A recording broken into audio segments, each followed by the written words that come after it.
കോതമംഗലത്തെ 6 വയസ്സുകാരിയുടെ കൊലപാതകത്തിന് ദുർമന്ത്രവാദവുമായി ബന്ധമില്ല എന്ന് പോലീസ് സ്ഥിരീകരിച്ചു. കോതമംഗലം സ്വദേശിയായ മന്ത്രവാദി നൌഷാദിന്റെ സ്വാധീനത്തിലല്ല കൊലയെന്നും കണ്ടെത്തി.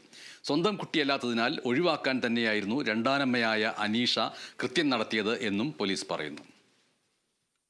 കോതമംഗലം സ്വദേശിയായ മന്ത്രവാദി നൌഷാദും കുട്ടിയെ കൊലപ്പെടുത്തിയ രണ്ടാനമ്മയും തമ്മിലുള്ള ബന്ധമാണ് ദുർമന്ത്രവാദത്തിന്റെ ഭാഗമായാണ് കൊലപാതകമെന്ന സംശയം ഉയരാൻ കാരണം. തുടർന്ന് നൌഷാദിനെ പോലീസ് മണിക്കൂറോളം ചോദ്യം ചെയ്തു. ബാധ ഒഴിപ്പിക്കാനെന്ന പേരിലായിരുന്നു നൌഷാദ് അനീഷയുമായി ബന്ധം സ്ഥാപിച്ചത്. എന്നാൽ കുട്ടിയെ കൊലപ്പെടുത്തിയതിൽ ഇയാളുടെ ഇടപെടലില്ല എന്ന് പോലീസ് സ്ഥിരീകരിച്ചു. സ്വന്തം കുട്ടിയല്ലാത്തതിനാൽ ഒഴിവാക്കാൻ തന്നെയായിരുന്നു കൊലപാതകം. അനീഷയുടെ അറസ്റ്റ് ഇന്നലെ പോലീസ് രേഖപ്പെടുത്തിയിരുന്നു. ഉച്ചയോടെ പ്രതിയെ വീട്ടിലെത്തിച്ച് തെളിവെടുപ്പ് നടത്തി.